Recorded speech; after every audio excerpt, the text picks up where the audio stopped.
Ada 7 orang yang akan dinaungi oleh Allah di bawah naungannya pada hari tidak ada naungan kecuali naungannya. Di mahsyar, panas sekali. Dalam riwayat lain dikatakan seseorang akan tenggelam sesuai dengan kadar dosanya dari keringatnya, peluhnya. Ada yang tenggelam sampai mata kaki, ada yang sampai lutut, ada yang sampai perut, ada yang tenggelam dengan keringatnya sendiri. Dan kata Nabi SAW pada saat itu matahari jaraknya 1 mil. Kata perawi hadis, sahabat Nabi mengatakan, saya tidak tahu yang Nabi SAW masukkan 1 mil adalah mil yang merupakan 1,5 kilometer atau mil yang dimasukkan adalah mil orang Arab. Kalau pakai celak mata ada kayunya biasa untuk meletakkan celak di antara 2 kelopak mata. Ini namanya mil juga dalam bahasa Arab. Kata beliau, saya enggak tahu mil itu pada hari kiamat di mahsyar, matahari itu sedekat mil yang mata ini yang ditaruh di mata atau 1,5 kilometer yang merupakan 1 mil jarak. Jadi pada saat itu orang kepanasan dan ada orang yang selamat. 7 golongan yang Allah selamatkan. Maka jadikan diri kita salah satu dari golongan ini minimal. Kalau bisa beberapa, alhamdulillah, sangat bagus. Target seorang mukmin semuanya dia jadikan sebagai targetnya. Yang pertama adalah pemimpin yang adil.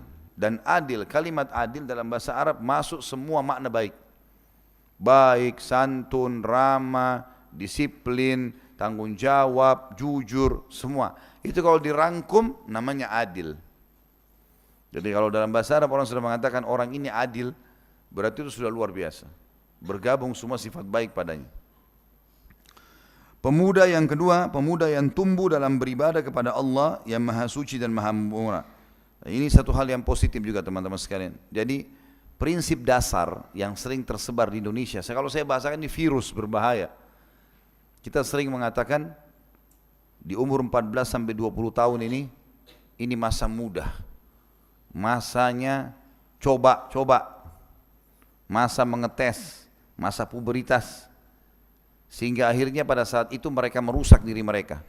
Dengan narkotika, dengan perzinahan, dengan rokok, dengan apalah dicoba semuanya. Padahal teman-teman, umur ini, umur yang sangat produktif merupakan pondasi untuk membangun sisa umur ke depan. Kalau di umur ini, SMP sama SMA di Indonesia ini, berhasil seseorang di masa muda itu, dia memperbaiki keadaannya, dia menjadi orang yang baik, hafal Quran, sholat di masjid, hadir pengajian, ini ke depannya baik semua. Di sini dia rusak, narkotika, zina, bohong, menipu, apalah, mukul orang, tawuran, segala macam, ini ke depannya begitu terus. Susah untuk dia kontrol itu, kecuali dengan hikmah ilahi. Maka ini waswas syaitan, ini virus. Kalau kita pernah begitu di masa umur-umur ini teman-teman sekalian, jangan wariskan ke anak-anak. Kalau kita baca Quran nanti bisa umur 30-40 tahun, anak-anak kita 6 tahun harus hafal Quran. Harus lebih baik daripada kita. Tumbuhkan mereka dalam ketaatan kepada Allah Subhanahu wa ta'ala. Kemudian yang ketiga, seseorang yang hatinya tertambat dengan masjid apabila ia keluar darinya hingga kembali lagi padanya. Artinya tergantung hatinya. Ada orang begitu subhanallah, keluar dari masjid sholat duhur, hatinya sudah terikat. Kapan nih asar, jam berapa, mau kembali lagi ke masjid yang sama. Terus hatinya terikat dengan masjid. Saya kemarin ditanya dengan beberapa orang ikhwah, Ustadz tidak ketemu Raja Salman? Saya bilang, saya alhamdulillah satu hari ketemu Raja berapa kali? Berapa kali saya ketemu Raja? Paham enggak? Ketemu Raja yang sebenarnya Allah. Tadi kita baru ketemu sama Raja kita. Tidak ada protokol, tidak ada apa-apa. Enggak rumit. Sudah tahu bacaannya, ucapannya sudah tahu, pahalanya langsung dikasih, bonusnya sudah tahu. Satu hari 5 kali yang wajib, belum sunnahnya, belum doanya, belum berzikir, belum baca kitabnya. Oh banyak sekali. Saya kadang-kadang juga ditanya, Ustaz kerjanya apa selain jadi Ustaz? Saya bilang saya pegawai kerajaan.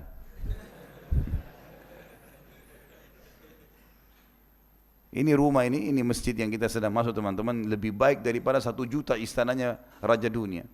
Ini rumahnya sang raja yang sebenarnya. Antum ini sedang diundang ke sini nih. Luar biasa ini. Orang banyak bangga datang ke Istana Merdeka, antum bangga ke Nurullah mestinya.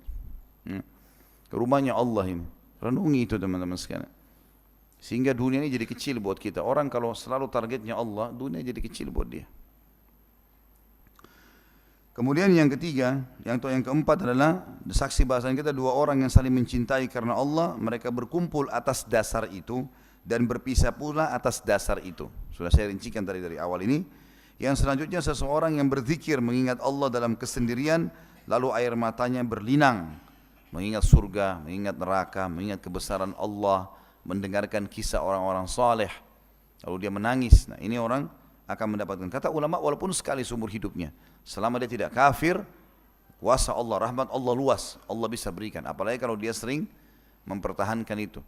Dan tidak mungkin teman-teman kita menangis karena Allah kalau hati kita masih keras. Dan hati keras karena dosa, nggak ada yang lain. Kata Nabi SAW dalam sebuah hadis yang sahih, kalau seseorang berbuat dosa, hatinya akan diteteskan dengan bitik atau titik hitam. Kalau dia ulangi lagi, titik hitam lagi. Kalau dia ulangi lagi, titik hitam. Sampai nanti hatinya menjadi hitam kelam. Mau lihat orang tabrakan depan matanya kah, fenomena alam, longsor kah, petir, apa saja, orang hangus, terbakar, orang kena longsor, dia nggak apa-apa. Dia nggak mempan lagi, hatinya sudah keras. Berkarat ini hatinya. Bahkan dalam Al-Quran dikatakan surah Al-Baqarah bisa asyaddu kaswah. Bisa lebih keras daripada batu itu. Ini bahaya.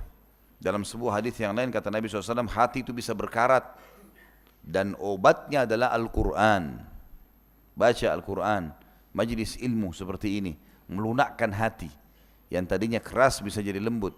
Dan kata Nabi SAW, sebaliknya kalau orang berbuat ketaatan, ibadah kepada Allah, maka Allah Azza wa Jalla akan titikkan cahaya putih di hatinya. Kalau dia ulangi lagi, cahaya putih lagi. Kalau dia ulangi lagi, cahaya putih. Sampai hatinya menjadi terang benderang.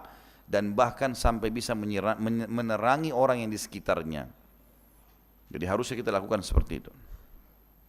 Kalau mau menangis karena Allah, teman-teman, ini bukan direkayasa. Memang dia akan datang dengan sendirinya.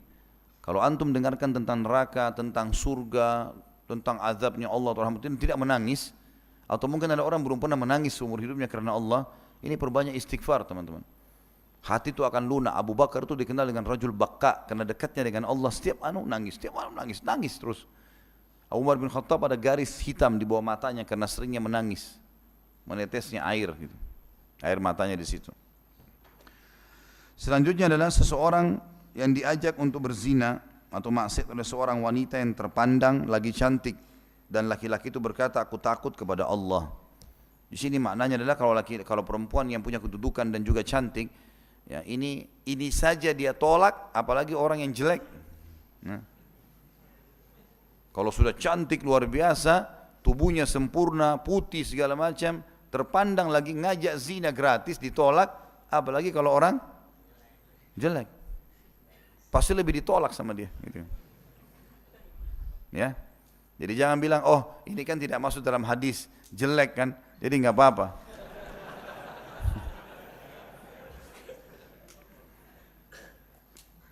Begitu juga berlaku bagi perempuan. Kalau kita balik, kalau perempuan diajak oleh seorang laki-laki yang gagah, punya kedudukan, kait, lalu dia mengatakan, dua-duanya mengatakan sini saya takut karena Allah. Dan yang terakhir adalah orang yang bersedekah dan dia merahasiakan hingga tangan kirinya tidak tahu apa yang disedekahkan oleh tangan kanannya. Nah, ini sudah kita tahu, tangan kiri tidak ada hubungannya dengan tangan kanan, dia sama saja. Tapi ini bahasa kinaya namanya, bahasa kiasan. Maksudnya kalau tangan kirinya tidak tahu, maka orang lain lebih pantas untuk tidak tahu. Ada orang mau keluarin duit, tunggu dulu lihat orang, ada lewat nggak, baru dimasukin di celengan, nah, supaya dilihat.